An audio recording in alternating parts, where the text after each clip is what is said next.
Okay, perfect. We are recording. So, thank you very much, Juan, for your time again. In our last session, I have to drop the call because of an emergency, so a situation with a client, so I wasn't able to complete the interview. We left the automated part, so we are going to start with that and complete the interview and have the evidence that everything was covered in the interview. So thank you very much again for your time to open your calendar to reschedule the session. So we really appreciate that. So let's continue with the questions regarding automation. Do you know what is gherkin? Gherkin, yes, Gherkin is like, well, in technical words, maybe it's a little bit complicated to explain, but Gherkin is a way in which you can write test cases in plain text and also in any kind of language. I think that I know for certain that you can write test cases in Spanish, in English, or in the language of a person or your preference. So, for example, if we were working in a company in Germany and our manager doesn't have any kind of knowledge or technical knowledge about how the test case works, we can use Gherkin, or saying in other words like Cucumber. We can Mhm. write the test cases in plain text in German, in the German language, so that our manager or any kind of person from the client section or from the client part can understand what are doing each one of our test cases. Also, it works pretty well when we are working in these automation frameworks that use the POM structure. So yeah, Okay. that's Gherkin. Gherkin is like a plugin that you can install in your in your automation framework so that you can write the test cases in Spanish, in English, and it provides a way for other people that doesn't have any kind of technical knowledge to understand and get into the deep of the test case. Okay. Perfect. Thank you very much. What is BDD? BDD is behavior development. Um, BDD is behavior driven development. It's a specific way of develop applications or system. It's like approach that is more focused on the collaboration between developers, testers, and business and the business section of the company. Like it's just a way of working in which you as a tester have a lot of contact or collaboration with a developer and also with the person that is giving you the requirements, like from the client requirements. It's similar to the thing that I was saying before. It uses natural language, in this case, Gherkin, and just it's used to define the test cases and scenarios, not to define, but to write the test cases and scenarios. Yeah, that's the BDD, behavior driven development.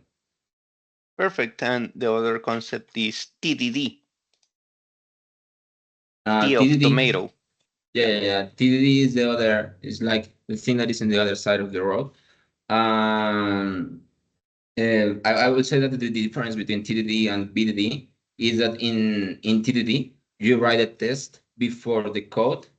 TDD is more focused on unit testing also. It's more used by developers.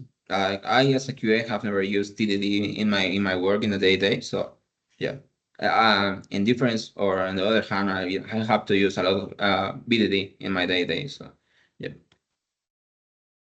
Thank you very much. Okay. Let's talk more about coding and that kind of things. Um, Directly with Selenium. Do you know, or could you please tell me a different kind of web locators? Yes. Well, there are different ways of point or interact with elements when you are working with Selenium or with Plyra or with Cypress or any kind of automation tool. You have the main two options you have is CSS, and also you have the XPaths. And then you have the other things like IDE, class, and other stuff. But the most normal or the most common things or the most common ways for you as a QA, as an automation QA, to interact with elements is by using a CSS or an XPath. CSS is like the more fastest, the fastest way to interact with an element. when you're running your test cases, but not always it's not always easy to find the right CSS because of the way developers have developed the website. So personally, for my side, or in my opinion, I really like to write the expats. More talking more specific about the expats, there are a lot of ways to write expats. You can write expats using the value of the classes. You can write expats using normalized space when you don't want to take into account the number of space that has a text or the value of a class or the value of an attribute that an element has. You can find elements by his attributes. You can find elements by the position that the element has in the DOM, like with Mhm. ancestor, with parents, with following syllabine, with preceding syllabine. Pam, pam, pam. I would say that that's pretty much I know about locators. You have CSS, you have XPath, and inside of the XPath, you have a lot of options that provides you a way to locate elements in complicated situations. Mhm. Thank you very much. How do you handle a pop-up view or an alert? For example, you are doing some process, but there comes a pop-up in the Yeah, screen, and in both you have to ways. find it. Yeah, in both ways, in my experience, when you work with Selenium, and I mean, if you have a simple pop-up, like if you have a pop-up that belongs to the website in which you are working, you don't have to make any kind of switch. You don't have to make any kind of switch to context, or maybe you don't have to get the current context of the website because it's just a normal pop-up. You just need the locator of the pop-up, and once you get the locator, you can interact with the elements that are inside of the pop-up. But if we're talking about this kind of alert message that appears randomly or not randomly, but suddenly in the website, then you have to Mhm. make a switch.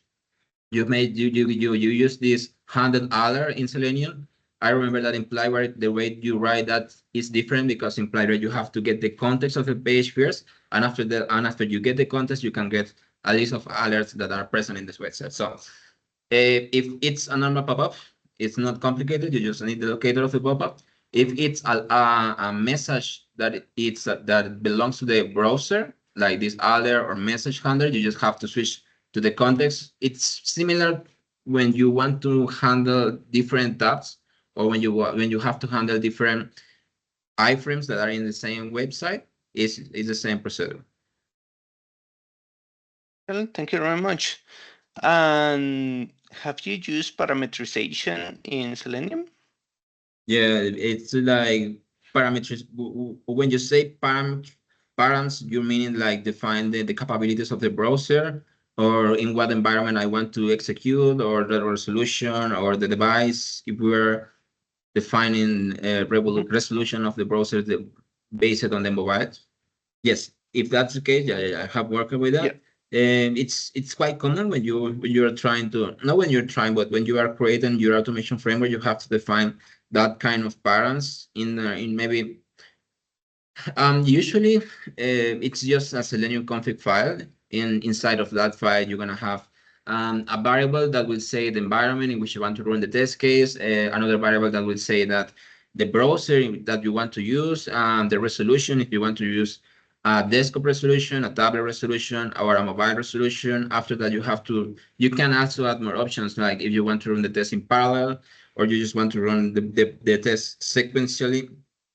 Yeah, yeah. So yeah, it's common stuff. Okay, perfect. Thank you very much. And let's put the situation that there is something that the business is required to automate a scenario or something like that to reduce time or risk or whatever. Yeah. But when you're creating the scripts and you're trying to create the scenario, you face an issue and you are seeing that, okay, this is not possible to automate because of whatever situation you are seeing.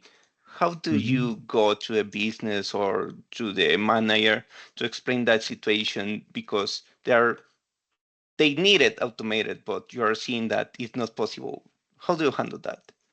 Yes, there was a situation. Now that you're talking about that, there was a situation that happened to me maybe 2 weeks ago. in which I was testing the connection between the main application of the work and also a secondary application, like an integration. So when we make a click on the button of connect to maybe to Apple Pay, when we make that click, the system was detecting that the click was made by the web driver, by Selenium.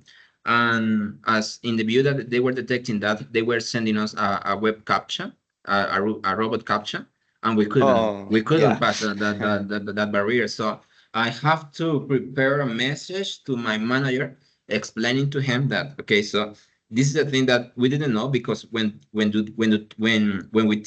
test that manually, it doesn't appear any kind of robot captcha. It's just when we execute the test case by using Selenium that the robot captcha appears, and there is just no possible way to surpass that verification. So we couldn't. It's not it's not worth it to spend time trying to make an automation of a thing that it's not gonna work.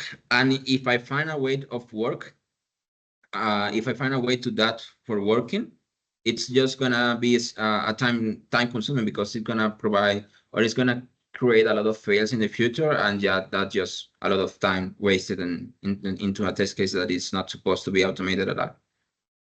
Okay, thank you very much. And last but not least, I want to jump to another section that is performance testing, because I remember in our previous session that you mentioned you have a kind of experience with that. Could you Yep. please explain us what kind of experience you have with performance testing? And you mentioned that the tool you have using for that is JMeter. Yep. Okay, so for performance testing, I have experience testing APIs, in the sense that I have to test the time of response of specific APIs.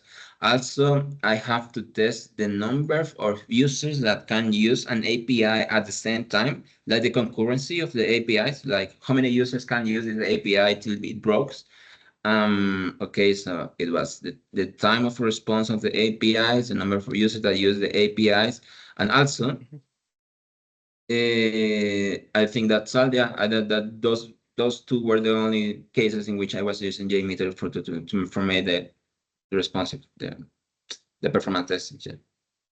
All right, perfect, amazing. Thank you very much. I really appreciate that. So, last but not least question. What the process you follow when you need to learn something new? I mean, a new technology, a new tool, or something like that. So read documentations, watching videos. I don't know. Yeah, I don't usually watch videos. I think that's a waste of time. I prefer to read the documentation. For me, it's more easy. For me, I learned how to solve problems using I don't remember the name of the website. This browser stack, or the name of the yellow one before ChatGPT. So I remember I used to use that a lot.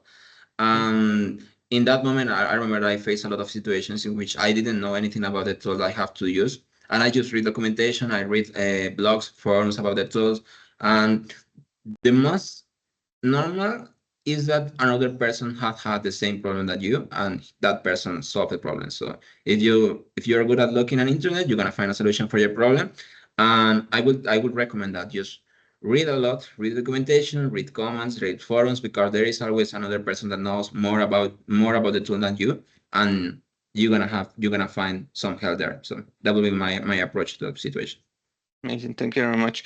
And checking my notes, I just forgot one little thing. What tool have you used to track your test cases, bugs, and Yeah, that things? I have used several ones. I have used TestRail, I have used Zephyr, I have used ALM, very old one. Okay, I have used also Assure for the test case, and I would say those three. Yeah, no, those three, just those three. That's true. Assure, TestRail, and Zephyr. Okay. Amazing. Thank you very much. Okay, we are done with that. So thank you very much again for your time. I'm going to stop the recording now.